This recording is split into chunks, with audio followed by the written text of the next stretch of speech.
ಸಾಹಿತ್ಯದಲ್ಲಿ ಯಾವುದೇ ಒಂದು ಬರವಣಿಗೆನ ಓದಬೇಕಾದ್ರೆ, ಅರ್ಥ ಮಾಡ್ಕೋಬೇಕಾದ್ರೆ ಅಥವಾ ಅದನ್ನು ಬೆಲೆ ಕಟ್ಟಬೇಕಾದ್ರೆ ಆ ಬರೆದವರ ಹಿನ್ನೆಲೆ ಎಷ್ಟು ಮುಖ್ಯ, ಬೇಕಾ ಬೇಡವಾ, ಕೃತಿ ಅಷ್ಟೇ ಸಾಕಾ ಅನ್ನೋ ಪ್ರಶ್ನೆ ಎಲ್ಲ ಭಾಷೆಗಳಲ್ಲೂ ಎಲ್ಲ ಸನ್ನಿವೇಶಗಳಲ್ಲೂ ಸಾಹಿತ್ಯದ ಓದುಗರನ್ನ ತುಂಬ ಕಾಡಿರೋ ಒಂದು ಸಮಸ್ಯೆ. ಈ ಶತಮಾನದ ಬೇರೆ ಬೇರೆ ಭಾಗಗಳಲ್ಲಂತೂ ಈ ನಿಲುವು ಬದಲಾವಣೆ ಆಗ್ತಾನೂ ಬಂದಿರುತ್ತೆ. ಎಷ್ಟೋ ಸಲ ವಚನಕಾರರ ವಚನಗಳನ್ನ ನೋಡಬೇಕಾದ್ರೆ ವಚನಕಾರರ ಹೆಸರೂ ಬೇಕಾಗಿಲ್ಲ ಅನ್ನುವ ಒಂದು ತುದಿಯಿಂದ ಒಬ್ಬ ಲೇಖಕನ ಬರವಣಿಗೆ, ಲೇಖಕಿಯ ಬರವಣಿಗೆ ಒಂದು ವ್ಯಕ್ತಿಯ ಸೃಷ್ಟಿ ಮಾತ್ರವಲ್ಲ, ಒಂದು ಸಂದರ್ಭದ, ಒಂದು ಸಮುದಾಯದ, ಒಂದು ಸಾಮಾಜಿಕ ಸನ್ನಿವೇಶದ ಸೃಷ್ಟಿ ಅಂತ ಅಂದ್ಕೊಳ್ಳೋ ತನಕ ಇನ್ನೊಂದು ತುದಿನೂ ಇದೆ. ಈ ರೀತಿಯ ಓದನ್ನು ಹೇಗೆ ಮಾಡಬೇಕು, ಯಾಕೆ ಮಾಡಬೇಕು, ಎಷ್ಟು ಮಾಡಬೇಕು, ಮಾಡುವಾಗ ಯಾವ ರೀತಿ ಎಚ್ಚರಿಕೆಯನ್ನು ವಹಿಸಬೇಕು ಅನ್ನೋ ಪ್ರಶ್ನೆಗಳು ಓದೋರ್ನೂ ಕಾಡಿರುತ್ತೆ. ಅದನ್ನು ವಿಮರ್ಶೆ ಮಾಡೋದು, ಅಧ್ಯಯನ ಮಾಡೋದು, ಈ ಥರ ಕೆಲಸಗಳು ಮಾಡ್ತಾ ಇರ್ತಾರೆ. ಹೊರಗಡೆ ಇದ್ಕೊಂಡು ಅವ್ರನ್ನೂ ಕಾಡಿರುತ್ತೆ. ಎಷ್ಟೋ ಸಲ ಒಟ್ಟು ಸಮುದಾಯಗಳೇ ಇಷ್ಟಪಡ್ತಿರೋದನ್ನು ಸಾಹಿತ್ಯದ ಹೈಬ್ರೋ ಅಂತ ಕರಿತೀವಲ್ಲ, ಸಾಹಿತ್ಯವನ್ನು ನಾವು ಓದ್ಕೊಂಡಿದ್ದೀವಿ, ಅದ್ರ ಬಗ್ಗೆ ಬರಿತೀವಿ ಅಂತ ಅಂದ್ಕೊಳ್ಳೋರು, ಅವರದನ್ನು ಕಡೆಗಣ್ಣಿನಿಂದ ನೋಡೋ ಒಂದು ಸಂದರ್ಭನೂ ಕೂಡ ನಾವು ಗಮನಿಸಿದ್ದೀವಿ. ಇಂಥ ಸಂದರ್ಭಗಳೆಲ್ಲ ಹೆಚ್ಚು ಪ್ರಶ್ನೆಗೆ ಬರೋದು ಒಂದು ಐಡೆಂಟಿಟಿ ಪ್ರಶ್ನೆ ಬಂದಾಗ. ದಲಿತ ಐಡೆಂಟಿಟಿ, ಹೆಣ್ಣುಮಕ್ಕಳ ಐಡೆಂಟಿಟಿ, ಅಲ್ಪಸಂಖ್ಯಾತರ ಐಡೆಂಟಿಟಿ, ಯಾವುದೋ ಒಂದು ಪ್ರದೇಶಕ್ಕೆ, ಉತ್ತರ ಕರ್ನಾಟಕ, ಹೈದರಾಬಾದ್ ಕರ್ನಾಟಕ ಅಥವಾ ಕರಾವಳಿ, ಈ ಪ್ರದೇಶಕ್ಕೆ ಸೇರಿದವರ ಬರವಣಿಗೆಯ ಕಲೆಗಳ ಐಡೆಂಟಿಟಿ, ಅಸ್ಮಿತೆ, ಈ ಪ್ರಶ್ನೆಯನ್ನು ಕೇಳಿಕೊಂಡಾಗ ನಾವು ಒಂದು ರೀತಿಯ ತಂತಿಯ ಮೇಲಿನ ನಡಿಗೆಯ ಹಾಗೆ ಅದನ್ನು ಗಮನಿಸಬೇಕಾಗುತ್ತೆ. ಈ ಬಗ್ಗೆ ಯೋಚನೆ ಮಾಡಬೇಕಾದ್ರೆ ನನಗೆ ಅಮೆರಿಕಾದ ಕವಯಿತ್ರಿ ಒಬ್ಬರು ಹೇಳಿದ ಒಂದು ಪದ್ಯದ ಸಾಲಿನ ಸಾರಾಂಶ ನೆನಪಿಗೆ ಬರ್ತಾ ಇದೆ. ಆಕೆ ಕೇಳ್ತಾರೆ, ಒಂದು ಹನಿ ಜೇನಿನಲ್ಲಿ ಎಷ್ಟು ಹೂವುಗಳ ಮಕರಂದ ಇದೆ ಅಂತ. ಒಂದು ಹನಿ ಜೇನು ನಾವು ತಗೋತೀವಿ, ಅದರೊಳಗಡೆ ಆ ಜೇನು ಹುಳ ಎಷ್ಟೆಷ್ಟು ಕಡೆ ಹೋಗಿ ಎಷ್ಟೆಷ್ಟು ಹೂಗಳನ್ನು ನೋಡಿ ಕಲೆಕ್ಟ್ ಮಾಡ್ಕೊಂಡು ಬಂದು ಅದನ್ನು ಜೇನಾಗಿ ಪರಿವರ್ತನೆ ಮಾಡಿದೆ ಅನ್ನೋದೆಲ್ಲ ಕಂಡ್ಕೊಳ್ಳೋಕ್ಕಾಗತ್ತಾ, ಕಂಡ್ಕೋಬೇಕಾ ಅನ್ನೋ ಪ್ರಶ್ನೆಯನ್ನು ಅವ್ರು ಕೇಳ್ತಾರೆ. ಅದು ನಾವು ವಹಿಸಬಹುದಾದ ಒಂದು ಎಚ್ಚರಿಕೆ. ಆದರೆ ಇದನ್ನು ಕೇವಲ ಅಷ್ಟಕ್ಕೆ ಸೀಮಿತಗೊಳಿಸ್ಬಿಟ್ಟು ನಾವು ಅಷ್ಟನ್ನೇ ಮಾಡ್ತೀವಿ ಅಂತ, ಕೇವಲ ಕವಿತೆ ಆಚೆಗೆ ಆ ಕಡೆ ಈ ಕಡೆ ಕದಲದೆ ಅದನ್ನು ನೋಡ್ತೀವಿ ಅಂತ ಅನ್ನೋಕ್ಕೆ ಆಗಲ್ಲ ಅಂತ ಕಾಣುತ್ತೆ. ಏಕೆಂದರೆ ಒಂದು ಕಾಲದಲ್ಲಿ ಸಾಹಿತ್ಯದ ಓದು ಅಂದರೆ ಯಾರು ಬರೀತಿದ್ದಾರೆ, ಯಾರು ಓದ್ತಾ ಇದ್ದಾರೆ, ಯಾಕೆ ಬರೀತಿದ್ದಾರೆ, ಬರೆಯೋದರ ಹಿಂದೆ ಇರತಕ್ಕಂಥ ಒತ್ತಡಗಳು ಯಾವುದು, ಬರೆದಿದ್ದನ್ನು ಯಾವುದು ಮುನ್ನೆಲೆಗೆ ಬರುತ್ತೆ, ಯಾವುದು ಹಿಂದೆ ಉಳಿಯುತ್ತೆ, ಈ ಹಿಂದೆ ಉಳಿಯೋದಕ್ಕೆ ಅಥವಾ ಮುಂದೆ ಬರೋದಕ್ಕೆ ಇರ್ತಕ್ಕಂಥ ಕಾರಣಗಳು ಕೇವಲ ಆ ಕಲೆಗೆ ಸಂಬಂಧಪಟ್ಟಿದ್ದ ಅಥವಾ ಅದರ ಆಚೆಗೂ ಇದ್ದದ್ದ ಇರಬೇಕಾ, ಈ ಪ್ರಶ್ನೆಗಳನ್ನು ನಾವು ಗಟ್ಟಿಯಾಗಿ ಇಲ್ಲ ಮೆತ್ತಗೆ ಕೇಳ್ಕೊಳ್ತಾನೆ ಇರ್ತೀವಿ. ಒಂದು ಬರವಣಿಗೆ ಇವತ್ತು ಮುಖ್ಯನಾ, ಎಲ್ಲ ಕಾಲಕ್ಕೂ ಮುಖ್ಯನಾ, ಎಲ್ಲ ಕಾಲಕ್ಕೂ ಮುಖ್ಯ ಆಗೋದಂದ್ರೆ ಏನು, ಹಾಗೆ ಯಾಕಿರಬೇಕು, ಈ ಪ್ರಶ್ನೆಗಳು ಅದರ ಜೊತೆಲೇ ಬರುತ್ತೆ. ಸಾಹಿತ್ಯ ಅಂದರೆ ಏನು ಅನ್ನೋ ಪ್ರಶ್ನೆಗೆ ಕೊಡೋ ಉತ್ತರಗಳ ಹಿಂದೆ ಇಂಥ ಎಲ್ಲ ಸಂಗತಿಗಳು ಕೆಲಸ ಮಾಡಿರುತ್ತೆ ಅಂತ ಕಾಣುತ್ತೆ. ಕನ್ನಡದಲ್ಲಿ ಮಹಿಳೆಯರ ಸಾಹಿತ್ಯವನ್ನು ಕುರಿತು ಆಲೋಚನೆ ಮಾಡಬೇಕಾದರೂ ಕೂಡ ಈ ಪ್ರಶ್ನೆಗಳ ಹಿನ್ನೆಲೆಯಲ್ಲಿ, ಈ ಪ್ರಶ್ನೆಗಳ ಭಿತ್ತಿಯಲ್ಲಿ ನೋಡೋದು ಅಗತ್ಯ ಅಂತ ಕಾಣುತ್ತೆ. ಒಬ್ಬ ಲೇಖಕನ ಅಥವಾ ಲೇಖಕಿಯ ವೈಯಕ್ತಿಕವಾದ, ಸಾಮುದಾಯಿಕವಾದ, ಭೌಗೋಳಿಕವಾದ, ಕಾಲಬದ್ಧವಾದ ಹಿನ್ನೆಲೆಗಳನ್ನು ಗಮನಿಸುವುದರ ಹಿಂದೆ ಇರುವ ಒತ್ತಡಗಳು, ಕಾರಣಗಳು ಯಾವ ಥರದ್ದು ಅಂತ. ಹಾಗೆ ನೋಡೋಕೆ ಹೋದರೆ ನಾವು ಮೊದಲಿಂದ ನೋಡಿರೋ ಹಾಗೆ, ಮೊದಲಿಂದ ಅಂದರೆ 20ನೇ ಶತಮಾನ ಮಾತ್ರವಲ್ಲ, 1000 ವರ್ಷಗಳ 2000 ವರ್ಷಗಳ ಕನ್ನಡ ಸಾಹಿತ್ಯ ಚರಿತ್ರೆ ನೋಡಿದಾಗಲೂ ಕೂಡ ಆ ಮಾತು ನಿಜನೇ. ಒಂದು ಸಾಹಿತ್ಯ ಒಳಗೊಳ್ಳುತ್ತಲ್ಲ ಒಂದು ಲೋಕ, ಆ ಲೋಕ ಎಷ್ಟು ದೊಡ್ಡದು, ಆ ಲೋಕದಲ್ಲಿ ನಿಜವಾಗಲೂ ಇರತಕ್ಕಂಥ ಹಲವಾರು ನೆಲೆಗಳನ್ನು, ಹಲವಾರು ಸಂಗತಿಗಳನ್ನು ಬರವಣಿಗೆ ಮಾಡೋರು ಒಳಗೊಳ್ಳುವ ಕಾರಣ ಏನು, ಒಳಗೊಳ್ಳದೆ ಇರೋದಕ್ಕೆ ಏನು ಕಾರಣ? ಒಂದು ಸಾಹಿತ್ಯ ಕೃತಿಯ ವಿಸ್ತಾರ, ಅದರೊಳಗಡೆ ಕಂಡುಬರುವ ವೈವಿಧ್ಯ ಮತ್ತು ಅದನ್ನು ಕಟ್ಟಿರುವ ರೀತಿ, ಇದಕ್ಕೂ ಒಂದು ಸಮಾಜ ಬೆಳೀತಾ ಹೋಗುವ, ಬದಲಾಗ್ತಾ ಹೋಗುವ ರೀತಿಗೂ ಏನು ಸಂಬಂಧ ಇದೆ? ಇದು ನಾವು ಕೇಳ್ಕೊಳ್ಬೇಕಾದ ಪ್ರಶ್ನೆನೇ. ಅದರಲ್ಲೂ ನಮ್ಮ ದೇಶದಂಥ ದೇಶ ಮಾತ್ರ ಅಲ್ಲ, ಎಲ್ಲ ದೇಶಗಳಲ್ಲೂ ಇದು ನಿಜ, ಎಲ್ಲ ಸಮಾಜಗಳಲ್ಲೂ ಇದು ನಿಜ ಅಂತ ಕಾಣುತ್ತೆ. ಬರವಣಿಗೆ ಎನ್ನುವುದೇ ಒಂದು ವಿಶೇಷ ಸೌಲಭ್ಯ ಆದಾಗ, ವಿದ್ಯಾಭ್ಯಾಸವನ್ನುವುದೇ ಎಲ್ಲರಿಗೂ ಸಿಕ್ಕದ ಒಂದು ಸಂಗತಿಯಾದಾಗ, ಕಲಾತ್ಮಕವಾದ ಅಭಿವ್ಯಕ್ತಿ ಅನ್ನೋದಕ್ಕೆ ಎಷ್ಟು ಜನ ಅದರಿಂದ ವಂಚಿತರಾಗಿರ್ತಾರೆ, ಎಷ್ಟು ಜನ ಅದನ್ನು ಪಡ್ಕೊಳ್ತಾರೆ, ಆ ಪಡ್ಕೊಂಡ ಅಲ್ಪಸಂಖ್ಯಾತರು ಹೇಳ್ತಕ್ಕಂಥ ಸಂಗತಿಗಳಿಗೆ ಎಷ್ಟು ಬೆಲೆ ಕೊಡಬೇಕು, ಯಾಕೆ ಆ ಬೆಲೆ ಕೊಡಬೇಕು ಅನ್ನೋ ಪ್ರಶ್ನೆ ನಮ್ಮನ್ನು ಕಾಡ್ತಾನೇ ಇದೆ. ಕನ್ನಡ ಕೂಡ ಈ ಮಾತಿಗೆ ಅಪವಾದ ಅಂತ ನನಗೆ ಅನಿಸೋದಿಲ್ಲ. ಒಂದು ಸಮಾಜದಲ್ಲಿರ್ತಕ್ಕಂಥ ಅನೇಕ ಸಮುದಾಯಗಳು ತನ್ನದೇ ಆದ ಕಲಾತ್ಮಕ ಅಭಿವ್ಯಕ್ತಿಯ ದಾರಿಗಳನ್ನು ಕಂಡುಕೊಂಡಿರುತ್ತೆ. ಬರೆಯಲ್ಲ ಅಂತಾಗಲಿ, ಮಾಡಲ್ಲ ಅಂತಾಗಲಿ, ಹಾಡಲ್ಲ ಅಂತಾಗಲಿ ಅಲ್ಲ. ಆದರೆ ಯಾರು ಹಾಡಿದ್ದು ಯಾಕೆ ಮುನ್ನೆಲೆಗೆ ಬರುತ್ತೆ, ಯಾರು ಹಾಡಿದ್ದು ಯಾಕೆ ಹಿಂದುಗಡೆ ಹೋಗುತ್ತೆ? ಇಂಥ ಸಂಗತಿಗಳ ಹಿಂದೆ ಒಟ್ಟು ಸಮಾಜದ ರಚನೆ, ಸಮಾಜದ ಒಳಗಡೆ ಇರತಕ್ಕಂಥ ಮೇಲು ಕೀಳುಗಳು, ಸಮಾಜದಲ್ಲಿರ್ತಕ್ಕಂಥ ಮಾರ್ಜಿನಲೈಸ್ ಮಾಡೋದು ಅಂತ ಹೇಳ್ತೀವಿ ನೋಡಿ, ಪಕ್ಕಕ್ಕೆ ತಳ್ಳುವ, ಬದಿಗೆ ಸರಿಸುವ ಧೋರಣೆಗಳು ಎಷ್ಟರ ಮಟ್ಟಿಗೆ ಕಾರಣ ಆಗುತ್ತೆ? ಈ ಪ್ರಶ್ನೆ ಕೇಳಿಕೊಂಡಾಗ ಕರ್ನಾಟಕದ ಸಂದರ್ಭದಲ್ಲಿ ಕೂಡ ಸಹಜವಾಗಿಯೇ ವರ್ಗ, ವರ್ಣ, ಲಿಂಗ, ಜಾತಿ, ಧರ್ಮ ಇತ್ಯಾದಿ ಸಂಗತಿಗಳು ಗಮನಿಸಲೇಬೇಕಾದಂಥ ಸಂಗತಿ ಆಗುತ್ತೆ. ಅದನ್ನು ಗಮನಿಸದೆ ಸಾಹಿತ್ಯದ ಬಗ್ಗೆ, ಕಲೆ ಬಗ್ಗೆ ಮಾತಾಡೋಕ್ಕಾಗೋದಿಲ್ಲ ಅಂತ ನಮಗೆ ಅನ್ನಿಸ್ತಾ ಇರುತ್ತೆ.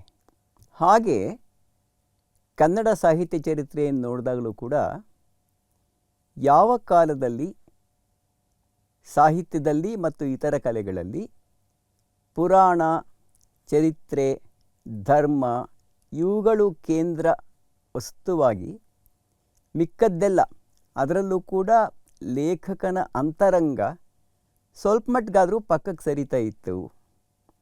ಲೇಖಕ ತಾನು ಸೃಷ್ಟಿಸುವ ಪ್ರಾಕ್ಸಿಗಳ ಮೂಲಕವೇ ತನ್ನನ್ನು ಹೇಳ್ಕೊಳ್ಬೇಕಾದಂಥ ಪರಿಸ್ಥಿತಿ ಯಾಕೆ ಬರ್ತಾ ಇತ್ತು ಅನ್ನೋದು ಕೂಡ ಅಷ್ಟೇ ಮುಖ್ಯವಾದ ಪ್ರಶ್ನೆ.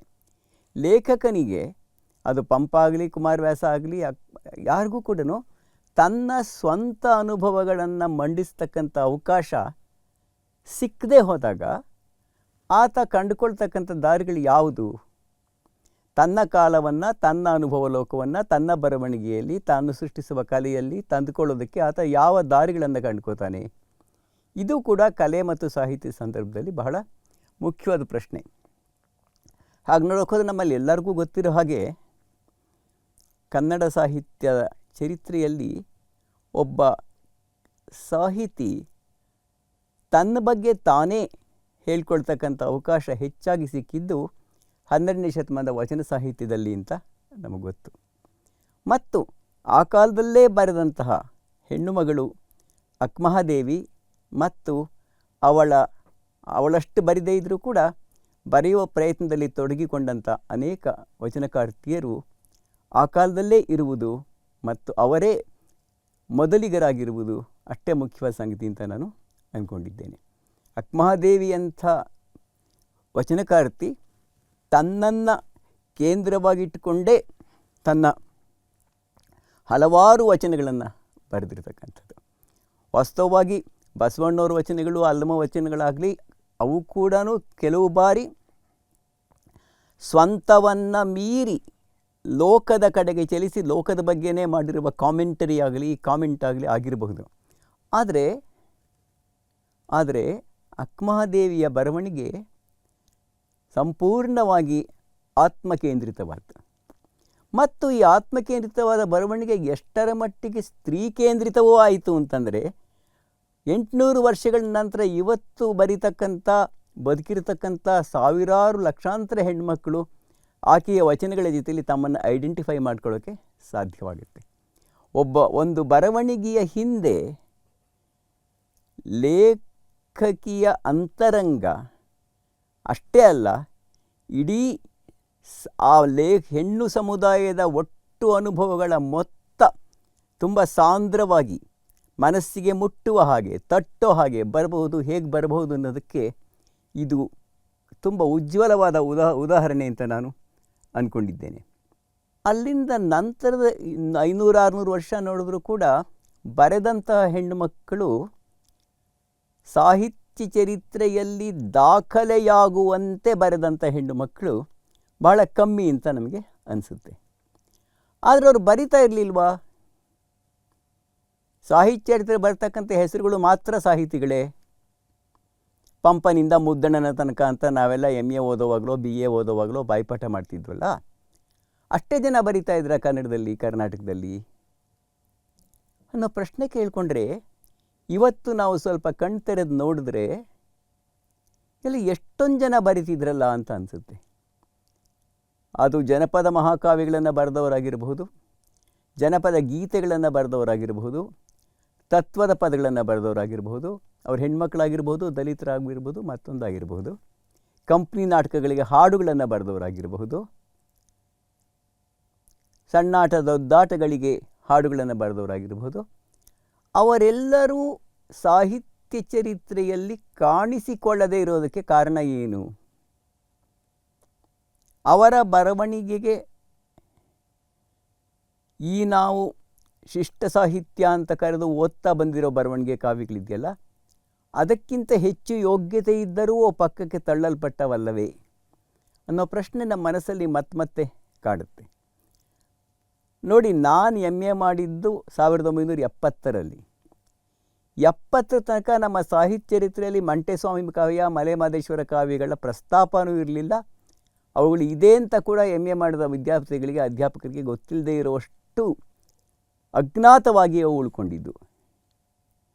ಹಾಗೆಯೇ ಹೆಣ್ಮಕ್ಳು ಬೇಕಾದಷ್ಟು ಬರೆದಿದ್ರಲ್ವಾ. ಹರಪನಹಳ್ಳಿ ಭೀಮಮ್ಮ ಅಂತೀವಿ, 1000 ಹೆಸರುಗಳನ್ನು ಈಗ ಹೇಳ್ತೀವಿ. ಹೇಗೆ ಹೇಳಬೇಕು? ಹುಡ್ಕೊಂಡು ಹೋಗ್ಬಿಟ್ಟು ಹೇಳಬೇಕು ನಾವು ಅಷ್ಟೇ. ಹುಡುಕ್ಬೇಕಾಗಿ ಯಾಕೆ ಬರುತ್ತೆ ಅಂದರೆ, ಬರೆಯಲಾಗದ ಓದು ಬರಹಗಳನ್ನು ಕಲಿಯದಂಥವರು ಬಹಳ ಜನ ಇರೋ ಕಾಲದಲ್ಲಿ ಅಕ್ಷರ ಎನ್ನುವುದೇ ಒಂದು ಸೆರೆಮನೆಯಾಗುತ್ತೆ ಸಾಹಿತ್ಯಕ್ಕೆ. ಸಾಹಿತ್ಯ ಅಂತ ನಾವು ಕರೆಯೋದಕ್ಕೆ ಅಕ್ಷರ ಲೋಕದ ಹೊರಗಡೆ ಸಂಗೀತ ಲೋಕದಲ್ಲೋ ಹಾಡುಗಳ ಲೋಕದಲ್ಲೋ ಎಷ್ಟೊಂದು ಜನ ಎಷ್ಟೊಂದು ಹೇಳಿರ್ತಾರೆ, ಹಂಚ್ಕೊಂಡಿರ್ತಾರಲ್ಲ, ಅವೆಲ್ಲ ಏನಾಗಬೇಕು? ಅವೆಲ್ಲ ಎಲ್ಲಿ ಹೋಗುತ್ತೆ? ಅವು ನಮ್ಮ ಗಮನಕ್ಕೆ ಬರದೇನೆ ಮರೆಯಾಗಿ ಹೋಗುತ್ತಲ್ಲ, ಅದನ್ನು ಹೇಗೆ ಮ್ಯಾನೇಜ್ ಮಾಡೋದು? ಅದನ್ನು ಮತ್ತೆ ಗಮನಕ್ಕೆ ತಂದುಕೊಳ್ಳೋದು ಹೀಗೆ. ಹಾಗೆ ನೋಡೋಕೆ ಹೋದರೆ ನಮ್ಮ ತಾಯಿದೇ ನೆನಪಾಗುತ್ತೆ ನನಗೆ. ನಮ್ಮ ತಾಯಿ ಬಗ್ಗೆ ಹೇಳೋದ್ರ ಜೊತೆಲ್ಲ ಲಕ್ಷಾಂತರ ತಾಯಂದಿರು, ಹಳ್ಳಿಗಳಲ್ಲಿ ಇದ್ದಂತಹ ತಾಯಂದಿರ ಬಗ್ಗೆ ಹೇಳ್ತಾ ಇರ್ತೀನಿ. ಅವ್ರು ಹಾಡ್ತಾ ಇರಲಿಲ್ವಾ? ಅವರಿಗೆ ಅವರದೇ ಆದ ಕಲೆಗಳಿರಲಿಲ್ವಾ? ಅವರದೇ ಆದ ಮನರಂಜನೆಯ ಮಾಧ್ಯಮಗಳಿರಲಿಲ್ವಾ? ಅವೆಲ್ಲವೂ ಇಲ್ಲವೇ ಇಲ್ಲ ಅನ್ನೋ ಒಂದು ಸನ್ನಿವೇಶ ಕ್ರಿಯೇಟ್ ಆಗ್ತಕ್ಕಂಥ ಸನ್ನಿವೇಶದಲ್ಲಿಯೇ ಏನೋ ಒಂದು ಅನ್ಯಾಯ ಇದೆ ಅಂತ ಕಾಣುತ್ತೆ, ಏನೋ ಒಂದು ಅಸಮಾನತೆ ಇದೆ ಅಂತ ಕಾಣುತ್ತೆ. ಈ ಅನ್ಯಾಯ ಅಸಮಾನತೆಗಳ ದೃಷ್ಟಿಯಿಂದ ನೋಡಿದಾಗ ನಮ್ಮ ಹೆಣ್ಣು ಮಕ್ಕಳಿಗೆ ಕಳೆದ ಕಾಲದಲ್ಲಿ ಸೃಜನಶೀಲತೆ ಇಲ್ಲ ಅನ್ನೋದು ಪ್ರಶ್ನೆ ಅಲ್ಲ, ಅವರುಗಳ ಸೃಜನಶೀಲತೆಯನ್ನು ನಾವು ಗಮನಕ್ಕೆ ತಂದುಕೊಂಡಿಲ್ಲ ಅನ್ನೋದು ಸತ್ಯಕ್ಕೆ ಹೆಚ್ಚು ಸಮೀಪವಾದ್ದು ಅಂತ ಕಾಣುತ್ತೆ. ಅವರು ಒಬ್ಬ ಪಂಪ, ಇನ್ನೊಬ್ಬ ಕುಮಾರವ್ಯಾಸ ಓದು ಬರಹ ಕಲಿಯದೆ ಏನೂ ಬರೆಯದೇ ಹೋಗಿರಬಹುದಾ? ಅವನು ಬರೆದಿದ್ದು ಯಾರ ಗಮನಕ್ಕೂ ಬರದೇ ಇರಬಹುದಾ? ಎಷ್ಟು ಜನ ಅಕ್ಕಮಹಾದೇವಿಯವರು ಈ ಪಾಡನ್ನು ಅನುಭವಿಸಿರಬಹುದು? ಅವ್ರ ವಚನಗಳನ್ನಾಗಲಿ ಮತ್ತೊಂದನ್ನು ಹೇಳಿದ್ದು ಕೂಡ ಬರವಣಿಗೆಗೆ ತಂದಿದ್ಯಾವಾಗಲೋ, ಓಲೆಗರಿ ಪ್ರತಿ ಮಾಡಿದ್ಯಾವಾಗಲೋ, ನಮಗೆ ಸಿಕ್ಕಿದ್ಯಾವಾಗಲೋ, ಹಳಕಟ್ಟಿ ಅಂಥವ್ರ ಕೆಲಸ ಕಷ್ಟಪಟ್ಟು ಸಂಪಾದನೆ ಮಾಡಿದ್ರೆ ವಚನಗಳು ಸಿಗ್ತಾ ಇತ್ತೋ ಇಲ್ಲೋ ಗೊತ್ತಿಲ್ಲ ನಮಗೆ. ಈಗಲೂ ಕೂಡ ಯಾರು ಎಷ್ಟು ವಚನ ಬರೆದಿದ್ದಾರೆ ಅಂತ ಗೊತ್ತಾಗಲ್ಲ, ಹೆಣ್ಮಕ್ಳು ಬರೆದಿದ್ದಂತೂ ಮುಂಚೆನೇ ಗೊತ್ತಾಗಲ್ಲ. ಈ ಸನ್ನಿವೇಶದಲ್ಲಿ ಸಾಕ್ಷರತೆ ಅನ್ನುವುದೇ ನಿರ್ಲಕ್ಷ್ಯಕ್ಕೆ ಒಂದು ದಾರಿಯಾಯಿತು. ಸಾಕ್ಷರತೆಯನ್ನು ಪಡ್ಕೊಳ್ತಿದ್ದವ್ರು ಯಾರು? ನಿನ್ನೆ ಮೊನ್ನೆವರೆಗೂ ಹೆಣ್ಮಕ್ಕಳಿಗೆ ವಿದ್ಯಾಭ್ಯಾಸದ ಅವಕಾಶ ಇರಲಿಲ್ಲ. ಅದು ಸಿಕ್ಕೋ ತನಕ ಆದ ಅನ್ಯಾಯವನ್ನು ನೆನಪಲ್ಲಿಟ್ಟುಕೊಂಡು ನಾವು 20ನೇ ಶತಮಾನದ ಮಹಿಳಾ ಸಾಹಿತ್ಯವನ್ನು ಗಮನಿಸಬೇಕು ಅಂತ ನಾನು ಅಂದ್ಕೊಂಡಿದ್ದೇನೆ. ಹಾಗಲ್ಲದೆ ಮಹಿಳಾ ಸಾಹಿತ್ಯದ ಬಗ್ಗೆ, ಹೆಣ್ಮಕ್ಕಳು ಬರೆಯೋದ್ರ ಬಗ್ಗೆ ಇದ್ದಂತಹ ಒಂದು ತಾತ್ಸಾರ ಇದೆಯಲ್ಲ, ನಿರ್ಲಕ್ಷ್ಯ ಇದೆಯಲ್ಲ, ಇದೇನು ಮಹಾ ದೊಡ್ಡದು ಅನ್ನೋದು ಇದೆಯಲ್ಲ, ಆ ಮಾತು ಕೂಡ ನೆನ್ನೆ ಮೊನ್ನೆದಲ್ಲ, ಮೊದಲಿಂದನೂ ಅದು ಕೇಳಿಸ್ಕೊಂಡು ಬಂದಿದೆ. ಒಬ್ಬ ಕವಿ ಹೇಳ್ತಾಳೆ, ವಿಜ್ಜಿಕಾ ಅಂತಂದಳು, ಅವ್ರು ಬರವಣಿಗೆ ಸಿಕ್ಕದೇ ಇರ್ಬೋದು. ನೀರೋತ್ಪಳದಲಶ್ಯಾಮ ವಿಜ್ಜಿಕಾ ಮಾಂ ಅಜಾನತ ವೃಥೇನ ದಂಡಿನಾ ಪ್ರೋಕ್ತ ಸರ್ವಶುಕ್ಲಾ ಸರಸ್ವತಿ. ಅವಳು ಹೇಳ್ತಾ ಇದ್ದಾಳೆ, ದಂಡಿ ಅನ್ನೋ ಒಬ್ಬ ಕಾವ್ಯಮೀಮಾಂಸಕ ಸರಸ್ವತಿ ಬೆಳಗಿದ್ದಾಳೆ ಅಂತ ಹೇಳ್ದ. ಯಾಕಪ್ಪ ಹಾಗೆ ಹೇಳ್ದ ಅಂತಂದ್ರೆ, ಅವನು ಕಪ್ಪಗೆ ಇರತಕ್ಕಂತಹ ನೈದಿಲೆ ಹೂವಿನಷ್ಟು ಕಪ್ಪಗಿರ್ತಕ್ಕಂಥ ನಾನು ಅವನಿಗೆ ಗೊತ್ತೇ ಇರಲಿಲ್ಲ. ನಾ ಇದನ್ನು ಕೇವಲ ವಿಜ್ಜಿಕಾ ಅನ್ನೋ ಒಬ್ಬ ಕವಿಯತ್ರಿಯ ವಿಚಾರದಲ್ಲಿ ಹೇಳ್ತಾ ಇಲ್ಲ ನಾನು. ಈ ಕಪ್ಪು ಬಣ್ಣ ಅನ್ನೋದು, ಹೆಣ್ಣು ಅನ್ನುವುದು ನಿರ್ಲಕ್ಷ್ಯಕ್ಕೆ ಕಾರಣವಾಗುವಂಥ ಸನ್ನಿವೇಶಗಳಿದೆಯಲ್ಲ, ಇದು ಇವತ್ತು ನೆನ್ನೆದಲ್ಲ, ಆ ಕಾಲದಿಂದ ಇರೋದೆ. ಅಷ್ಟೇಕೆ ಹೊಸಗನ್ನಡ ಸಾಹಿತ್ಯದ ಮೊದಲ ದಿನಗಳಲ್ಲಿ ಕನ್ನಡದ ಬಹಳ ದೊಡ್ಡ ಲೇಖಕರಾದ ಮಾಸ್ತಿ ವೆಂಕಟೇಶ ಅಯ್ಯಂಗಾರ್ ಅವರು ಮೊಟ್ಟ ಮೊದಲ ಬರಹಗಾರ್ತಿಯರಲ್ಲಿ ಕನ್ನಡ ಬರವಣಿಗೆಯನ್ನು ಪ್ರೇರಿಸಿದವರಲ್ಲಿ ಒಬ್ಬರಾದ ತಿರುಮಲಾಂಬ ಅವರ ಕಾದಂಬರಿಗಳ ಬಗ್ಗೆ ಒಂದು ಲೇಖನ ಬರೆದರು.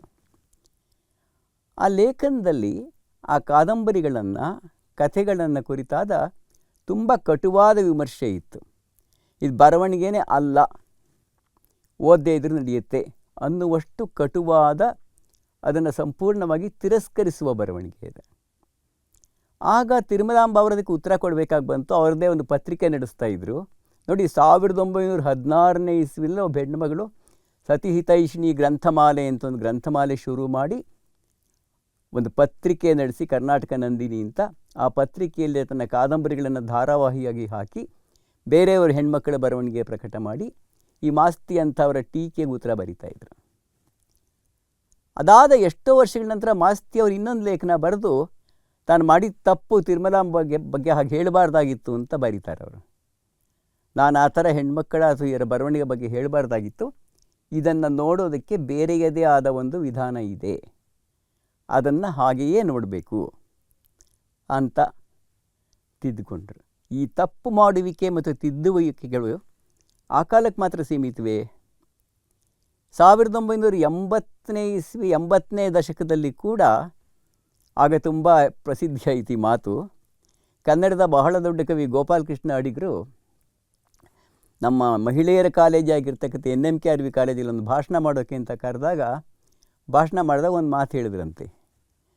ಅದು ಬಹಳ ಚರ್ಚೆಗೆ ಗುರಿ ಆಯಿತು. ಆಮೇಲೆ ಹೆಣ್ಮಕ್ಳನ್ನ ಉದ್ದೇಶಿಸಿ ಅವ್ರು ಮಾತಾಡ್ತಿದ್ರು, ನೀವೆಲ್ಲ ಹೆಣ್ಮಕ್ಕಳು ಅಡುಗೆ ಮಾಡಿಕೊಂಡು ಮಕ್ಕಳನ್ನ ನೋಡಿಕೊಂಡು ಕಾಲ ಕಳೆಯೋದು ಹೆಚ್ಚು ಸರಿಯಾದದ್ದು.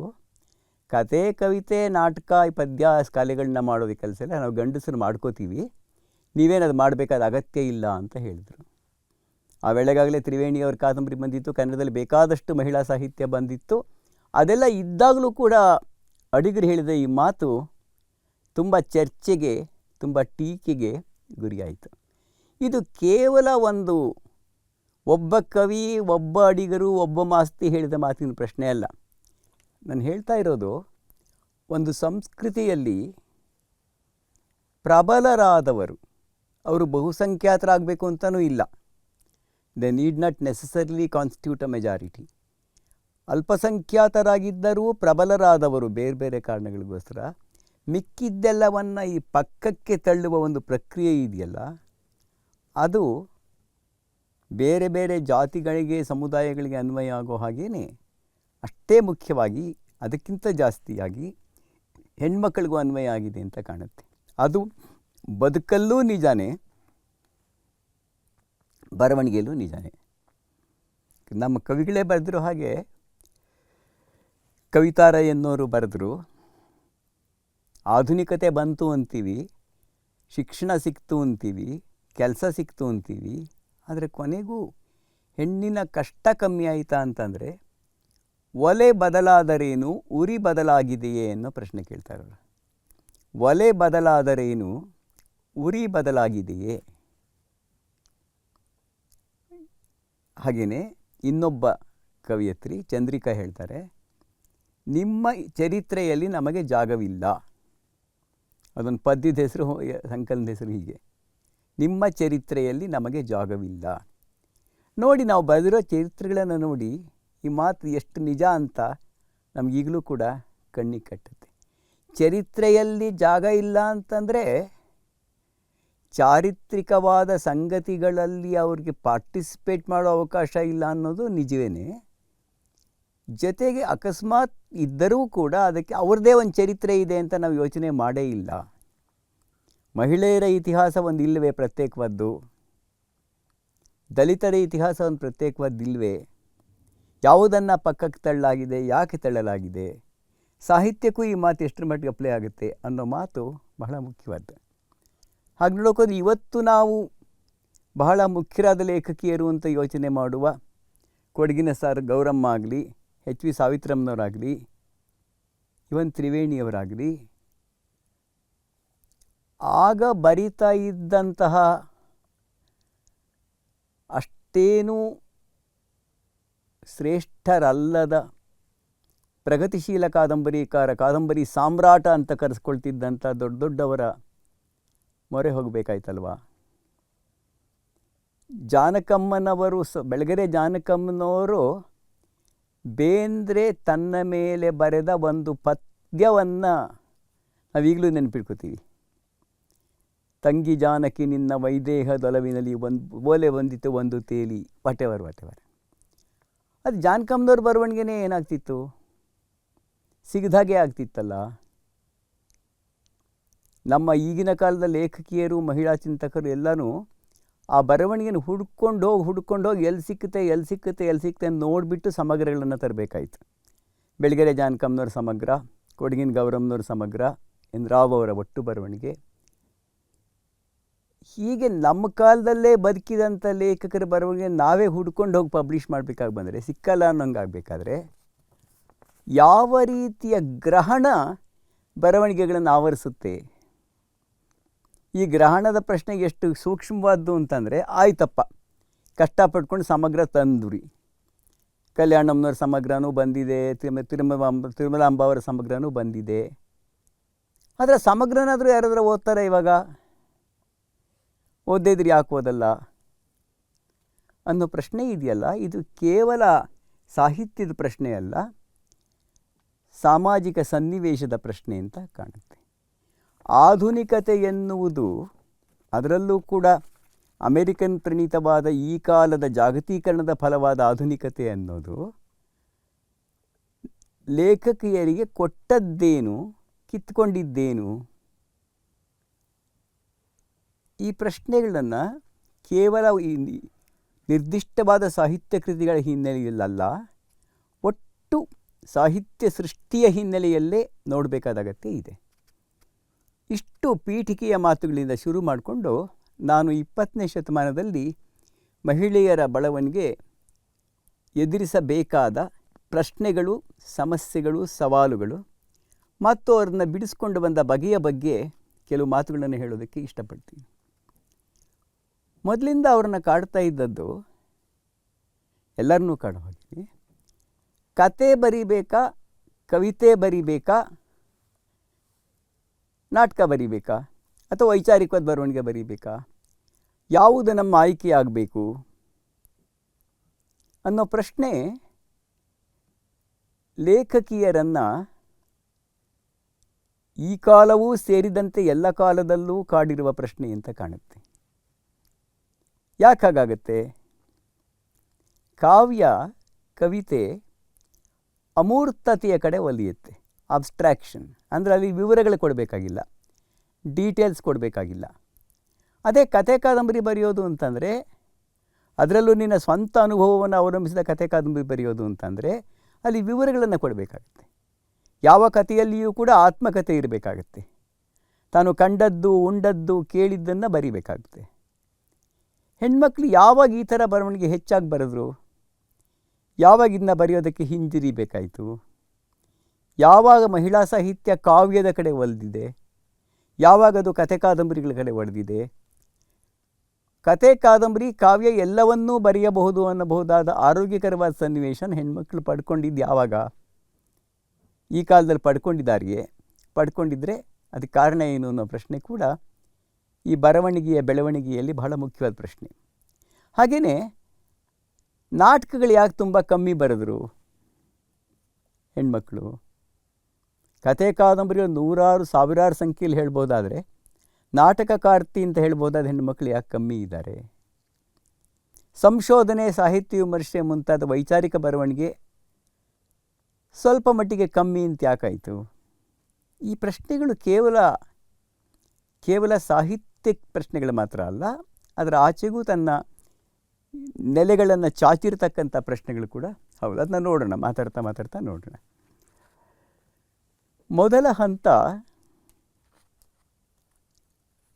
1930-40 ದಶಕ ಅಂತ ಇಟ್ಕೊಂಡ್ರೆ ಅದು ನನಗೆ ತೋರೋ ಹಾಗೆ ಅಕ್ಷರ ಮತ್ತು ಅವಕಾಶಕ್ಕಾಗಿ ನಡೆಸ್ತಾ ಇದ್ದ ಹೋರಾಟ ಅಂತ ನಾನು ಅಂದ್ಕೊಂಡಿದ್ದೀನಿ.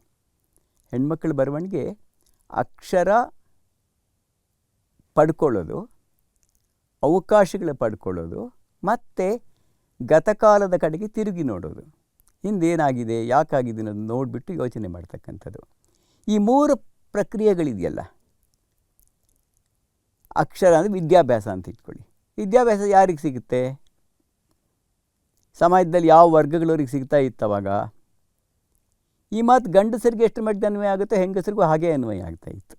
ಒಟ್ಟು ಸಮಾಜದಲ್ಲಿ ಕೆಲವು ಸಮುದಾಯಗಳು ಮಾತ್ರ ಶಿಕ್ಷಣ ಪಡೆದಾಗ ಆ ಬರವಣಿಗೆ ಅವಕಾಶ ಅವ್ರ ಬರವಣಿಗೆಯಲ್ಲಿ ಏನು ಕಾಣಿಸ್ಕೊಳ್ಳುತ್ತೆ? ಅದು ಯಾಕೆ ಹಾಗೆ ಕಾಣಿಸ್ಕೊಳ್ಳುತ್ತೆ? ಒಬ್ಬ ಶೂದ್ರ ಲೇಖಕ ಅಂತ ಮೊಟ್ಟ ಮೊದಲು ಗುರುತಿಸಬೇಕಾದ್ರೆ ಕುವೆಂಪು ತನಕ ಕಾಯಬೇಕು ಅನ್ನೋದು ಹೇಗೆ ನಿಜವೋ, ಒಬ್ಬ ಮಹಿಳಾ ಲೇಖಕಿ, ಒಬ್ಬ ದಲಿತ ಲೇಖಕಿ ಅನ್ನೋದು ಕಾಣಿಸ್ಕೊಂಡಿದ್ದು ನಿನ್ನೆ ಮೊನ್ನೆ ಅನ್ನೋಷ್ಟು ಈಚೆಗೆ. ದೇವನೂರು ಮಹಾದೇವ ಸಿದ್ಧಲಿಂಗಯ್ಯ ಅವರು ಬರೆದು ಎಷ್ಟೋ ಕಾಲದ ನಂತರವೇ ದಲಿತ ಹೆಣ್ಮಕ್ಳು ಬರೆಯೋದಕ್ಕೆ ಶುರು ಮಾಡಿದ್ದು. ಹಾಗೆಯೇ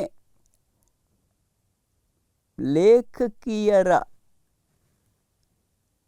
ಸ್ವರೂಪ ಮತ್ತು ಸಂಖ್ಯೆ ಒಂದು ಸಮುದಾಯಕ್ಕೆ ಸೀಮಿತವಾದಾಗ ಅವರ ಬರವಣಿಗೆಗೆ ಕೆಲವು ಲಕ್ಷಣಗಳು ಬರ್ತಾ ಹೋಗುತ್ತೆ. ಅದು ಜಾನಕಮ್ಮನವ್ರು ಆಗ್ಬೋದು, ಗೌರಮ್ಮನವ್ರು ಆಗ್ಬೋದು, ಸಾವಿತ್ರಮ್ಮನವ್ರು ಆಗ್ಬೋದು. ಏಕೆಂದರೆ ನೀನು ಕೊನೆಗೂ ಏನು ಬರೀತೀಯ, ನಿನ್ನ ಅನುಭವ ಇರೋಕ ಏನಿದೆ, ನೀನು ಏನು ಕಂಡಿದ್ಯಾ ಅದನ್ನು ಬರೀತೀಯ. ಅಲ್ಲೂ ಕೂಡ ಶಿವರಾಮ್ ಕಾರಂತರು ಚೋಮನನ್ನು ಕಂಡ ಹಾಗೆ, ಬೆಳ್ಳಿಯನ್ನು ಕಂಡ ಹಾಗೆ ಈ ಹೆಣ್ಮಕ್ಕಳು ತಮ್ಮ ಸಂಪರ್ಕಕ್ಕೆ ಬಂದ ಇತರ ವರ್ಗಗಳ, ಇತರ ನೆಲೆಗಳ ಜನಗಳನ್ನ ಕಂಡಿದ್ದಾರೆ, ಇಲ್ಲ ಅಂತಲ್ಲ. ಆದರೆ ಆ ಕಾಣುವ ರೀತಿಯಲ್ಲಿಯೇ ನನ್ನ ಸ್ವಂತ ಅನುಭವದ ಕನ್ನಡಕದಿಂದ ಇತರರ ಅನುಭವಗಳನ್ನು ನೋಡುವ, ಬೆಲೆ ಕಟ್ಟುವ ಕೆಲಸ ನಡೀತಾ ಇರುತ್ತೆ. ಹೀಗಾಗಿ ನಾವು ಇವರ ಬರವಣಿಗೆ ಇದೆಯಲ್ಲ, ಈ ಬರವಣಿಗೆಯ ಹಿಂದೆ ಇದ್ದ ಪ್ರೇರಣೆಗಳನ್ನು ನೋಡಿದಾಗ ಒಂದು ಗಮನಿಸಬೇಕಾದ್ದು ಗಾಂಧೀಜಿಯವರ ಪ್ರಭಾವ. ಸ್ವಾತಂತ್ರ್ಯ ಚಳುವಳಿ ನಡೀತಾ ಇದ್ದ, ಶುರುವಾಗಿದ್ದಂತಹ ಬಹಳ ಪ್ರಬಲವಾಗಿದ್ದ ಕಾಲದಲ್ಲಿ ಗಾಂಧೀಜಿಯವರು ಚಳುವಳಿಗಳಲ್ಲಿ ಕೂಡ, ಸತ್ಯಾಗ್ರಹದಲ್ಲೂ ಕೂಡ ಹೆಣ್ಣುಮಕ್ಕಳ ಪಾರ್ಟಿಸಿಪೇಷನ್ ಬಗ್ಗೆ ತುಂಬ ಒತ್ತನ್ನು ಕೊಡ್ತಾಯಿದ್ರು. ಟ್ಯಾಗೋರ್ ಅವರು ಕೂಡ ಆ ಥರನೇ ಯೋಚನೆ ಮಾಡ್ತಾಯಿದ್ರು. ಶರತ್ಚಂದ್ರರು ತನ್ನ ಕಾದಂಬರಿಗಳ ಮೂಲಕ ತುಂಬ ಗಟ್ಟಿಯಾದ ಹೆಣ್ಣು ಪಾತ್ರಗಳನ್ನು ನಿರ್ಮಿಸಿದರು. ಅದು ಶೇಷಪ್ರಶ್ನೆ ಇರಬಹುದು, ಅದು ಅಧಿಕಾರ ಇರಬಹುದು, ಈ ಥರದ ಹಲವಾರು ಕಾದಂಬರಿಗಳಿರಬಹುದು. ಟ್ಯಾಗೋರ್ ಅವರ ಕಾದಂಬರಿಗಳು ಕೂಡ ಮನೆ ಮತ್ತು ಜಗತ್ತು ಎಲ್ಲ ಇಂಥ ಚಿತ್ರಗಳನ್ನೇ ಕೊಡುತ್ತೆ. ಆಗ ಬೇರೆ ಕ್ಷೇತ್ರದಲ್ಲಿ ಆಗ್ತಿದ್ದ ಕನ್ನಡದಲ್ಲೂ ಕೂಡ ಬಂಗಾಳದಲ್ಲಿ ಏನಾಗ್ತಾ ಇತ್ತು ಅನ್ನೋದು ನಮ್ಮಲ್ಲಿ ರಿಫ್ಲೆಕ್ಟ್ ಆಗ್ತಾ ಇತ್ತು, ಕನ್ನಡಿ ಆಗ್ತಾ ಇತ್ತು. ಮತ್ತು ಮಹಿಳೆಯರಿಗೆ ಎಜುಕೇಷನ್ ಕೊಡಬೇಕು, ಶಿಕ್ಷಣ ಕೊಡಬೇಕು, ಅವರು ಬೆಳಿಬೇಕು, ಮುಂದೆ ಸಮಾನರಾಗಬೇಕು ಅನ್ನೋ ಧೋರಣೆಗಳನ್ನು ಪುರುಷ ಲೇಖಕರು, ಪುರುಷ ಚಿಂತಕರು, ಪುರುಷ ರಾಜಕಾರಣಿಗಳಲ್ಲಿ ಕೆಲವರಾದರೂ ಸ್ವಲ್ಪ ಮಟ್ಟಿಗೆ ವ್ಯಕ್ತಪಡಿಸ್ತಾ ಇದ್ದರು.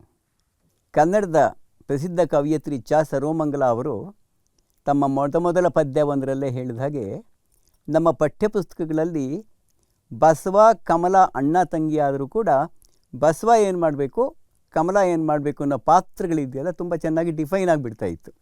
ಬಸವ ತೋಟಕ್ಕೆ ಹೋಗಿ ತಂದೆಗೆ ಸಹಾಯ ಮಾಡ್ತಾನೆ, ಕಮಲ ಅಡುಗೆ ಮನೆಯಲ್ಲಿ ತಾಯಿಗೆ ಸಹಾಯ ಮಾಡ್ತಾಳೆ. ಇವರು ಈ ಪಾತ್ರಗಳನ್ನೇ ವಹಿಸಬೇಕು ಅನ್ನೋದು. ಅಷ್ಟಾದರೂ ಕೂಡ ಆ ಕಾಲದಲ್ಲಿ ಆ ಶಿಕ್ಷಣದಲ್ಲಿ ಸ್ವಲ್ಪ ಮಟ್ಟಿಗೆ ಸಮಾನತೆಯ ತಿಳುವಳಿಕೆ ಕನಿಷ್ಠ ಪಕ್ಷ ತಾತ್ವಿಕವಾಗಾದರೂ ಮೂಡಿ ಬರ್ತಾ ಇತ್ತು. ಆಚರಣೆಯಲ್ಲಿ ಎಷ್ಟರ ಮಟ್ಟಿಗಿರ್ತಾ ಇತ್ತು ಅನ್ನೋ ಪ್ರಶ್ನೆ ಮತ್ತೆ ಕೇಳ್ಕೊಳ್ಬೇಕಾದ್ದು. ಆದರೆ ಶಿಕ್ಷಣವನ್ನು ಪಡೆದವ್ರ ಮನಸ್ಸಲ್ಲಿ ಈ ವಿಚಾರಗಳು ಬೀಜವನ್ನು ಬಿತ್ತಿ ಸುಧಾರಣೆಯ ಅಪೇಕ್ಷೆಯನ್ನು ಪಡೋದಕ್ಕೆ ನೆರವಾಗ್ತಾ ಇತ್ತು. ಅಲ್ಲದೆ ಕನ್ನಡ ಕಾದಂಬರಿಗಳಲ್ಲಿ, ಗಂಡಸರು ಬರೆದ ಕಾದಂಬರಿಗಳಲ್ಲಿ ಕೂಡ ಈ ರೀತಿಯ ಸುಧಾರಣೆಯ ಒಂದು ನೆಲೆ ಇದ್ದೇ ಇತ್ತು. ಬೋಳಾರ್ ಬಾಬುರಾಯರು, ಗುಳ್ವಾಡಿ ವೆಂಕಟರಾಯರು, ಹಾಗೆಯೇ ಕೆರೂರು ವಾಸುದೇವಾಚಾರ್ಯ ಅವರು ಬರೆದ ಕಾದಂಬರಿಗಳ ಹೆಸರೇನೆ ಇಂದಿರೆ ಅಂತನೋ, ಇಂದಿರಾಬಾಯಿ ಅಂತನೋ, ವಾಗ್ದೇವಿ ಅಂತನೋ, ಅವೆಲ್ಲ ಕೂಡ ಸ್ತ್ರೀ ಕೇಂದ್ರಿತವಾದ ಹಾಗೆಯೇ ಕಾಣ್ತಾ ಇದ್ದಂಥ ಹೆಸರುಗಳನ್ನು ಕೂಡ ಪಡೆದಿರ್ತಾ ಇತ್ತು. ಹಾಗಾಗಿ ಹೆಣ್ಣಿಗೆ ಶಿಕ್ಷಣ ಬೇಕು, ಉದ್ಯೋಗ ಬೇಕು, ಸುಧಾರಣೆಯಾಗಬೇಕು, ಅವಳು ಡಿಫ್ರೆಂಟಾಗಿ ಯೋಚನೆ ಮಾಡಬೇಕು ಅನ್ನೋ ಒಂದು ತಿಳುವಳಿಕೆ ಆ ಕಾಲದಲ್ಲಿ ಗಾಂಧಿವಾದದ ಜೊತೆಗೆ ಮೂಡ್ತಾ ಇತ್ತು. ಅದರಿಂದನೇ ಬೆಂಗಳೂರಂಥ ಕಡೆಗಳಲ್ಲಿ ತಿರುಮಲಾಂಬ ಅವರಾಗಲಿ, ಆರ್ ಕಲ್ಯಾಣಮ್ಮ ಆಗಲಿ, ಸರಸ್ವತಮ್ಮನವರಾಗಲಿ, ಅಥವಾ ಮಂಗಳೂರು ಕಡೆ ಸರಸ್ವತಿಬಾಯಿ ರಾಜವಾಡೆಯವರಾಗಲಿ, ಅಥವಾ ಬೆಳಗಾವಿ ಕಡೆ ಶ್ಯಾಮಲಾ ಬೆಳಗಾಂಕರಾಗಲಿ, ಇವರೆಲ್ಲರೂ ಕೂಡ ಆ ಕಾಲದ ಗಾಳಿಯಲ್ಲೇ ತೇಲುತ್ತಿದ್ದ ಆದರ್ಶದ ಸುಧಾರಣಾವಾದವನ್ನು ಒಳಗಡೆ ತಗೊಂಡು ಅದರ ಪರಿಣಾಮವಾಗಿ ತಮ್ಮ ಸುತ್ತಮುತ್ತ ಇದ್ದಂಥ ಹೆಣ್ಣು ಮಕ್ಕಳನ್ನು ಸುಧಾರಣೆ ಮಾಡೋದಕ್ಕೆ ಪ್ರಯತ್ನಪಟ್ಟರು. ಅದು ಚಾಮರಾಜಪೇಟೆಯಲ್ಲ ಮಕ್ಕಳು ಕೂಡ ಅವ್ರು ನಡೆಸಿದ ಪತ್ರಿಕೆಗಳಾಗಬಹುದು, ಅವರು ನಡೆಸಿದ ಸಂಸ್ಥೆಗಳಾಗಬಹುದು, ಅವರ ಬರವಣಿಗೆ ಆಗ್ಬೋದು. ಒಂದು ನಿಜವಾಗ್ಲೂ ನೋಡಬೇಕು ಅಂದರೆ ಆ ಕಾಲದ ಮಹಿಳೆಯರ ಒಟ್ಟು ಕೆಲಸಗಳಿಗೇ ಕೇವಲ ಸಾಹಿತ್ಯವಲ್ಲ, ಒಂದು ಚಳುವಳಿಯ ಒಂದು ಬಗೆಯ ಆ್ಯಕ್ಟಿವಿಸಮ್ ಅಂತ ನಾವು ಯಾವುದನ್ನು ಕರಿತೀವಿ, ಅದರ ಬಣ್ಣಗಳು ಬಹಳ ಸ್ಪಷ್ಟವಾಗಿದ್ದವು. ಯಾಕೆಂದರೆ ಕಮಲಾದೇವಿ ಚಟ್ಟೋಪಾಧ್ಯಾಯ ಆಗಬಹುದು, ಮದ್ರಾಸ್ನಲ್ಲಿ ರುಕ್ಮಿಣಿದೇವಿ ಅರುಣ್ ಆಗಬಹುದು, ಇವರೆಲ್ಲರೂ ಮಾಡ್ತಾ ಇದ್ದ ಒಟ್ಟು ಪ್ರಯತ್ನವನ್ನು ನೋಡಿದಾಗ ಆ ಪ್ರಯತ್ನದ ಒತ್ತು ಇದ್ದಿದ್ದು ಸಮಾಜ ಸುಧಾರಣೆ ಮತ್ತು ಮಹಿಳಾ ಸುಧಾರಣೆಗೆ ಹೊರತು ಸಾಹಿತ್ಯ ರಚನೆ ಮಾತ್ರ ಅಲ್ಲ. ಸಾಹಿತ್ಯ ರಚನೆ ಮಾಡಬೇಕು ನಿಜ, ಆದರೆ ಆ ಸಾಹಿತ್ಯ ರಚನೆ ನಾವು ಮಾಡುತ್ತಿರುವ ಒಟ್ಟು ಕೆಲಸದ ಬೈ ಪ್ರಾಡಕ್ಟ್ ಆಗಬೇಕು ಅನ್ನೋದು. ನವೋದಯದ ಸಾಹಿತಿಗಳಾಗಲಿ, ನವ್ಯ ಸಾಹಿತಿಗಳಾಗಲಿ ಸಾಹಿತ್ಯವನ್ನು ಬಿಟ್ಟು ಆ ಕಡೆ ಈ ಕಡೆ ಹೋಗುವ ಪ್ರಯತ್ನವನ್ನು ಆ ಪ್ರಮಾಣದಲ್ಲಿ ಮಾಡಲಿಲ್ಲ. ಮಾಡಿದ್ರೂ ಕೂಡ ನಾವು ನಮ್ಮ ಬರವಣಿಗೆಯಿಂದ ಮಾಡ್ತೀವಿ ಹೊರತು ಬೇರೆ ಏನೂ ಬೇಕಾಗಿಲ್ಲ, ನಮಗೆ ಹೋರಾಟ ಮಾಡಬೇಕಾದ ಅಗತ್ಯ ಇಲ್ಲ ಅನ್ಕೋತಾ ಇದ್ರು. ಆದರೆ ಈ ಹೆಣ್ಣುಮಕ್ಕಳ ಬರವಣಿಗೆಗೆ ಮೊದಲ ಹಂತದಿಂದಲೇ ಆ್ಯಕ್ಟಿವಿಸಮ್ ಮತ್ತು ಕ್ರಿಯೇಟಿವಿಟಿ ಅವುಗಳ ನಡುವೆ ಒಂದು ವಿಶಿಷ್ಟವಾದ ಸಂಬಂಧ ಇರೋದನ್ನು ನೋಡ್ತೀವಿ. ಅವಕಾಶಕ್ಕಾಗಿ ಹುಡುಕೋದು ಅಂದರೆ ನಿಮ್ಮ ಪೇಪರ್ಗಳ ನಮಗೆ ಜಾಗ ಕೊಡಲ್ವ, ನಾವೇ ಒಂದು ಪೇಪರ್ ತೆಗಿದ್ದೀವಿ, ಕರ್ನಾಟಕ ನಂದಿನಿ, ಅಲ್ಲಿ ಕಲ್ಯಾಣಮ್ಮ ಇನ್ನೊಂದೇನೋ ಪತ್ರಿಕೆ ತೆಗಿತಾರೆ, ಮತ್ತೆಲ್ಲೋ ಇನ್ನೊಂದು ಕಡೆ ಇನ್ನೇನೋ ಬರವಣಿಗೆ ಬರುತ್ತೆ. ಈ ಬರವಣಿಗೆಯ ಅವಕಾಶಗಳನ್ನು ಕ್ರಿಯೇಟ್ ಮಾಡ್ಕೊಳ್ಳೋಕ್ಕೋಸ್ಕರನೇ ತಾವು ಸಂಸ್ಥೆಗಳನ್ನು ನಿರ್ಮಿಸಬೇಕಾಗಿ ಬರುತ್ತಾ, ಪ್ರಕಾಶನಗಳನ್ನು ತರಬೇಕಾಗಿ ಬರುತ್ತಾ ಅನ್ನೋದು ಒಂದಿತ್ತು. ಎರಡನೇದೇನಾಗ್ತಿತ್ತು, ನಾವು ಬರೆದಿದ್ದನ್ನು ಯಾರು ಓದ್ತಾರೆ? ಹೆಣ್ಮಕ್ಳಿಗೆ ಶಿಕ್ಷಣ ಕಮ್ಮಿ ಇದ್ದಾಗ ಅವ್ರು ಬರೆದಿದ್ದನ್ನು ಗಂಡಸರೇ ಓದಬೇಕು ಅನ್ನೋ ಸನ್ನಿವೇಶ ಇತ್ತು. ದಲಿತರ ಬರವಣಿಗೆ ಶುರುವಾದಾಗಲೂ ದಲಿತೇತರರು ಇದನ್ನು ಓದೋ ಅವಕಾಶ ಇತ್ತೇ ಹೊರತು ದಲಿತರು ಓದೋ ಅವಕಾಶ ಇರಲಿಲ್ಲ. ಅಷ್ಟೇಕೆ ಕಾರಂತರು ಚೋಮಂದುಡಿ ಬರೆದಾಗ ಚೋಮನ ವರ್ಗಕ್ಕೆ ಸೇರಿದ ಯಾರು ಅದನ್ನು ಓದೋಕ್ಕಾಗ್ತಾ ಇರಲಿಲ್ಲ. ದೇವನೂರು ಮಹಾದೇವ ಅವರು ದೇವನೂರಾಗಲಿ ಅಮಾಸನ ಬಗ್ಗೆ ಆಗಲಿ ಬರೆದಾಗ ಆ ವರ್ಗಕ್ಕೆ ಸೇರಿದವರಿಗೆ ಓದುವ ಅವಕಾಶ ಸ್ವಲ್ಪ ಮಟ್ಟಿಗೆ ಆಗ್ತಾನೆ ಸಿಗ್ತಾ ಇತ್ತೇನೋ, ಆದರೆ ವರ್ಗದವ್ರು ಮಾತ್ರ ಓದ್ತಾರೇನೋ ಅನ್ವೇಷಣೆ ಖಂಡಿತ ಇರಲಿಲ್ಲ.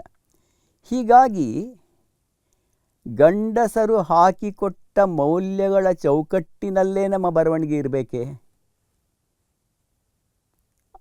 ಆ ಬರವಣಿಗೆ ಆ ಚೌಕಟ್ಟಿನಲ್ಲೇ ನಾವು ಬರಿತಾ ಹೋಗಬೇಕೇ ಅನ್ನೋ ಪ್ರಶ್ನೆಯನ್ನು ತಿರುಮಲಾಂಬ, ಕಲ್ಯಾಣಮ್ಮ ಮುಂತಾದವರು ಎದುರಿಸಬೇಕಾಗುತ್ತೆ ಕಾಣುತ್ತೆ. ಅದಕ್ಕೆ ಅವರು ಎಷ್ಟೋ ಸಲ ಪತ್ತೇದಾರಿ ಕಾದಂಬರಿಗಳ ಥರದ್ದು ಬರೀತಾರೆ. ಇನ್ನೆಷ್ಟೋ ಸಲ ಆ ಹೆಸರೇ ಹೇಳುತ್ತೆ ನೋಡಿ, ಸತಿ ಹಿತೈಷಿಣಿ. ಆ ಸತಿ ಎನ್ನುವ ಪದಕ್ಕೇ ಒಂದು ಅರ್ಥದ ಲೋಡ್ ಇದೆ, ಅರ್ಥದ ಹೊರೆ ಇದೆ. ಸತಿಯನ್ನು ಒಳಗಿರಬೇಕಾದಂಥ ಎಲ್ಲ ಸ್ಥಾನಮಾನ ಸತಿಗೆ ಪತಿವ್ರತೆಗೆ ಇರಬಹುದಾದ ಸ್ಥಾನಮಾನಗಳನ್ನು ಅವಳಿಗಿದ್ದಂಥ ಕರ್ತವ್ಯಗಳನ್ನು ಒಪ್ಪಿಕೊಂಡಂತೆ ಬರೆಯಬೇಕು. ಒಪ್ಪಿಕೊಂಡಂತೆ ಬರೆಯುವಾಗಲೂ ಒಂದು ಬಗೆಯ ಪ್ರತಿಭಟನೆ ಇರಬೇಕು. ಯಾವುದನ್ನು ಒಂದು ರೀತಿಯ ಸಬ್ವರ್ಷನ್ ಅಂತ ಹೇಳ್ತೀವಿ ಇಂಗ್ಲೀಷಲ್ಲಿ. ಸಬ್ವರ್ಷನ್ ಅಂದರೆ ಒಳಗಿದ್ದು ನಿಮ್ಮೊಡನೆ ಇರುವಂತೆಯೇ ಇರುತ್ತಲೂ ನಿಮ್ಮನ್ನು ಪ್ರಶ್ನಿಸುವುದು, ನಿಮಗೆ ಸವಾಲಾಗುವುದು. ಇದು ಎಷ್ಟೋ ಸಂದರ್ಭಗಳಲ್ಲಿ ಅಲ್ಪಸಂಖ್ಯಾತರ ಅನ್ಯಾಯಕ್ಕೆ ಗುರಿಯಾದವರ ಒಂದು ಚಾಲೆಂಜ್ ಆಗಿರುತ್ತೆ. ನಾವು ನಿಮ್ಮೊಡನೆ ಇದ್ದು ನಿಮ್ಮಂತೆ ಅಲ್ಲ ಅನ್ನುವುದನ್ನು ತೋರಿಸ್ಕೊಳ್ತಕ್ಕಂಥದ್ದು. ಈ ಒಂದು ಒಳಗಿದ್ದೂ ಹೊರಗುಳಿಯಬೇಕಾದಂಥ ಒಂದು ಸನ್ನಿವೇಶ ಇದೆಯಲ್ಲ, ಅದು ಹೆಣ್ಮಕ್ಳಿಗೆ ಇವತ್ತು ಕೂಡ ಹೊರಟೋಗಿದೆ ಅಂತ ನಾನು ಅಂದ್ಕೊಂಡಿಲ್ಲ.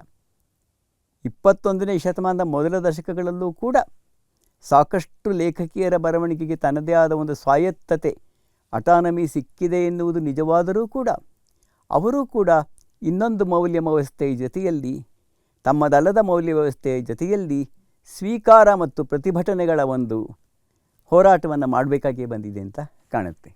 ಹೀಗಿದ್ದಾಗ ತಿರುಮಲಾಂಬ ಅವರಾಗಲಿ ಕಲ್ಯಾಣಮ್ಮ ಅವರಾಗಲಿ ಎದುರಿಸಿದ ಸಮಸ್ಯೆಗಳು ಏನು ಅಂತ ನಮ್ಗೆ ಕಲ್ಪಿಸ್ಕೊಳ್ಳೋಕ್ಕೂ ಸಾಧ್ಯ ಇಲ್ಲ.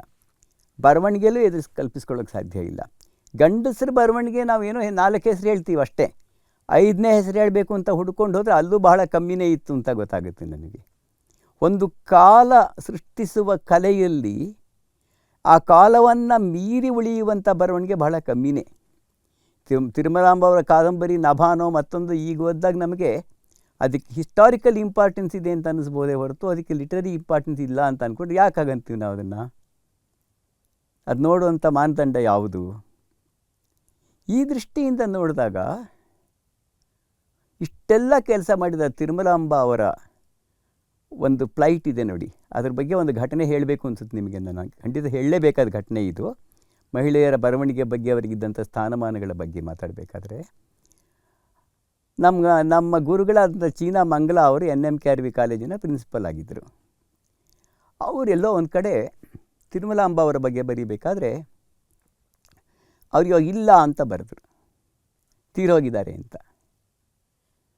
ಭಾಳ ಜನ ಓದಿದ್ರು ಏನೋ ಹೌದು ಇರ್ಬೋದೇನೋ ಅಂದ್ಕೊಂಡು, ತಿರುಮಲ ಹುಟ್ಟಿದ್ದೇ ಗೊತ್ತಿಲ್ಲ, ಇರೋದಿಲ್ಲ ಬಂತು, ಇರೋ ವಿಷಯ ಎಲ್ಲಿ ಗೊತ್ತಿರುತ್ತೆ. ಚೀನಾ ಮಂಗಲ ಬರೆದ್ರು, ಯಾರೋ ಒಬ್ಬರು ಎಲ್ಲೋ ಇದ್ದವರು ಅವ್ರಿಗೊಂದು ಪತ್ರ ಬರೆದ್ರು, ನೋಡಿ ತಿರುಮಲಾಂಬ ಅವರು ಸತ್ತಿಲ್ಲ ಇನ್ನೂ, ಅವರು ಬೆಂಗಳೂರು ಮೈಸೂರು ಬಿಟ್ಬಿಟ್ಟು ಮದ್ರಾಸಲ್ಲಿ ಒಂದು ಮನೆಯಲ್ಲಿ ಈಗಲೂ ಇದ್ದಾರೆ ಅಂತ. ನಮ್ಮ ಮೇಡಮ್ಗೆ ಒಂದು ರೀತಿಯ ಹೃದಯಾಘಾತವಾದಷ್ಟು ದುಃಖ ಆಯಿತು. ಎಲ್ಲ ನಾನು ಇಷ್ಟೊಂದು ಲೇಖಕಿಯರ ಬಗ್ಗೆ ಕೆಲಸ ಮಾಡ್ತಿರೋಳು, ಅಂದರೆ ಹೆಣ್ಮಕ್ಳದ್ದೇ ಕಾಲೇಜ್ ನಡೆಸ್ತಾ ಇರ್ತಕ್ಕಂಥವ್ರು, ನನಗೆ ಕೂಡ ತಿರುಮಲಾಂಬ ಅಂತ ಮುಖ್ಯವಾದ ಲೇಖಕಿ ಇನ್ನೂ ಬದುಕಿದ್ದಾರೆ ಅನ್ನೋದೇ ಗೊತ್ತಿಲ್ಲ ಅಂತಂದರೆ ಲೇಖಕಿಯರ ಅಜ್ಞಾತವಾಸ ಯಾವ ಥರದ್ದಿರಬೇಕು. ಅವರು ಆಮೇಲೆ ಮದ್ರಾಸ್ಗೆ ಹೋಗ್ತಾರೆ, ತಿರುಮಲಾಂಬ ಅವ್ರನ್ನ ಭೇಟಿ ಆಗ್ತಾರೆ. ಅದು ನೋಡಿಬಿಟ್ಟು ಬಂದ ಮೇಲೆ ಕಾಲೇಜಲ್ಲಿ ಹೆಣ್ಣು ಮಕ್ಕಳ ಬಗ್ಗೆನೇ ಮಾಹಿತಿಗಳನ್ನು, ವಸ್ತುಗಳನ್ನು ಇಡ್ತಕ್ಕಂಥ ಒಂದು ಶಾಶ್ವತಿ ಎನ್ನುವ ಒಂದು ಸಂಗ್ರಹಾಲಯವನ್ನು ಸ್ಥಾಪಿಸ್ತಾರೆ.